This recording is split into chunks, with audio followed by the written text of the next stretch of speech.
Never neglect depression. आइए देखते हैं कि science, diagnosis and healing therapy कैसे की जाती है। कभी कभी ज़िंदगी ना चुप सी हो जाती है, थम सी जाती है, नम सी लगती है। मुस्कान तो होती है पर दिल में ना सुकून नहीं होता है। लोग कहते हैं बस थोड़ा थक सा गया हूँ या गई हूँ, पर असल में ना वो जो थकान सिर्फ शरीर की या बॉडीली नहीं होती है। वो ना माइंड का बोझ होता है, burden on the mind. So आइए देखते हैं। Hello everyone, I am Amita Dubey, registered psychotherapist, counsellor and a psychologist. आज हम बात कर रहे हैं एक ऐसे टॉपिक की जिसे ना लोग अक्सर मूड स्विंग्स कह के टाल देते हैं या इग्नोर करते हैं।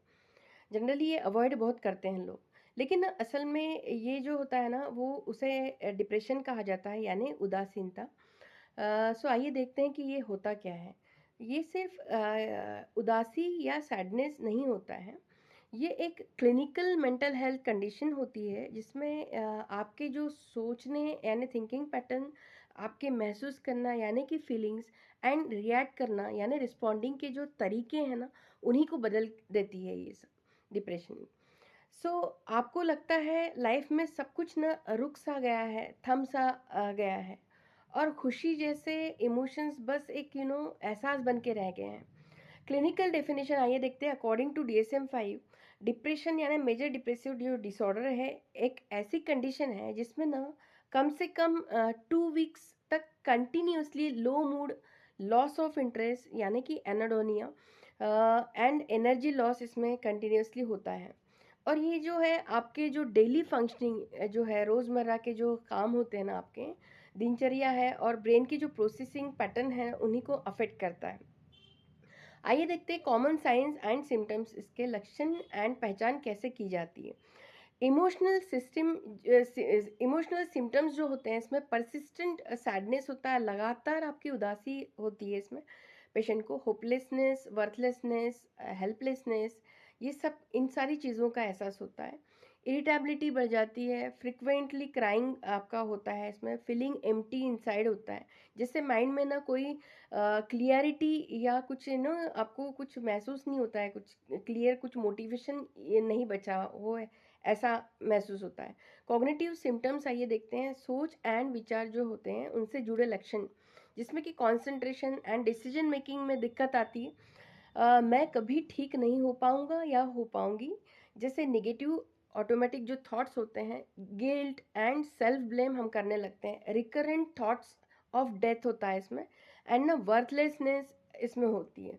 आइए देखते हैं फिजिकल एंड बिहेवियरल जो सिम्टम्स होते हैं, जैसे कि नींद नहीं आना या ज़्यादा, बहुत ज़्यादा काफ़ी कम सोना, एपेटाइट चेंजेस होने से भूख ना लगना या ओवर ईटिंग होना, फटीग में आता है बहुत ज़्यादा थकान, सोशल विड्रॉल, आइसोलेशन, कटे कटे रहना लोगों से। By you should then you never neglect depression. ये आपको समझना होगा कि इसे इग्नोर जो करना ना, खुद के ही खिलाफ एक इमोशनल सेल्फ निग्लेक्ट जैसा होता है। क्योंकि ना अनट्रीटेड जो डिप्रेशन माइंड एंड जो ब्रेन होता है ना, दोनों को कमज़ोर कर देता है। एंड ना धीरे धीरे सेल्फ इस्टीम जो है वो लो हो जाती है, रिलेशनशिप आपका ख़राब होने लगता है, प्रोडक्टिविटी आपकी मार खाती है, एंड ये सब पे इम्पैक्ट बहुत ही गहरा होता है। अगर डिप्रेशन की टाइमली आप इलाज नहीं करते हैं ना, अर्ली डिटेक्शन नहीं हो पाता है ना, तो क्रॉनिक पेन और ना हार्ट डिजीज़ में ये तब्दील हो जाता है। सब्सटेंस अब्यूज़ का जो रिस्क है वो भी बढ़ता है इसमें, और कई बार ये देखने में आया है कि सुसाइडल जो थॉट्स होते हैं ये वहाँ तक ले जाता है आपको। So please remember, depression is not a weakness, it's illness and it's treatable. ये डिप्रेशन कोई कमज़ोरी नहीं है, एक बीमारी है, एंड इसका इलाज बिल्कुल संभव है। आइए देखते हैं डायग्नोसिस कैसे करते हैं। How professional identify it. Diagnosis एक डिटेल प्रोसेस होती है जिसमें थेरेपिस्ट एंड साइकियाट्रिस्ट इन दोनों का जो है मिलके mood, sleep, appetite and thinking pattern पे ना काम होता है बहुत। इनके बारे में एक स्ट्रक्चर्ड इंटरव्यू हम लोग तैयार करते हैं, यूज़ करते हैं, जैसे कि स्टैंडर्डाइज स्केल्स होती है इसमें, जैसे big depression inventory, that is BDI, PHQ-9, ham D. ये फिजिकल जो कॉजेस रूल आउट करते हैं इसमें, जिसमें कि thyroid imbalance, vitamin deficiency and medications, इसके इफ़ेक्ट्स। अगर सिम्टम्स ना 2 वीक्स से ज़्यादा रहे ना, और जो आपकी फंक्शनिंग अफेक्ट करने लगे, तो ये जो क्लिनिकल डिप्रेशन में तब्दील हो जाता है, कैटेगरी में आ जाता है। नाउ थेरेप्टिक जो ट्रीटमेंट है प्लान, इसका जो आइए देखते हैं। सीबीटी है बेस्ड अप्रोच, जैसे कि साइकोजेक्शन एंड जो रिपोर्ट होता है बिल्डिंग क्लाइंट के साथ में समझाया जाता है उन्हें कि डिप्रेशन क्या होता है एंड उनका जो गिल्ट दूर करने के लिए क्या करना चाहिए, उन्हें ये सिखाया जाता है।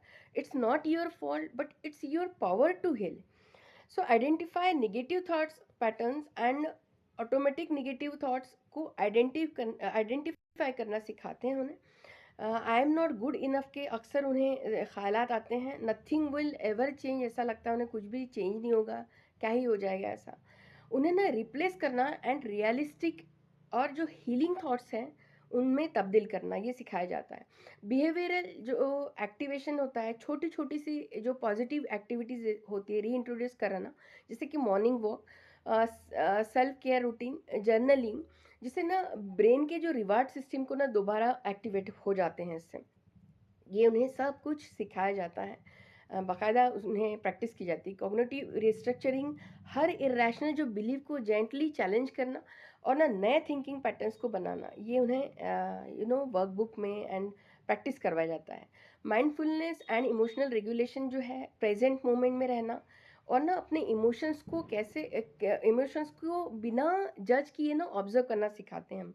ये माइंड को कामर एंड बैलेंस बनाता है। रिलैप्स प्रिवेंशन में and self care plan, client को सिखाना कि अगर फ्यूचर में कभी भी आपको मूड स्विंग्स या इस तरह का मूड आपका डिस्टर्ब रहे, तो कैसे उसे आइडेंटिफाई करना है और कैसे उन्हें हैंडल करना है, ये उन्हें सिखाया जाता है। Self awareness and coping strategies के साथ में उनको बकायदा एक बुक दी जाती। कभी कभी एक छोटी सी कन्वर्सेशन भी किसी के माइंड के रिलैक्स कर सकती हैं उन्हें।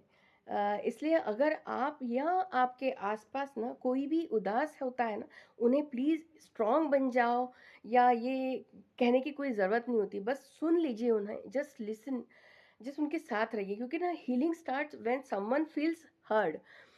सो उम्मीद है आप सब अपना बहुत सारा ख्याल रखेंगे एंड मेरी जो online and offline consultations available है।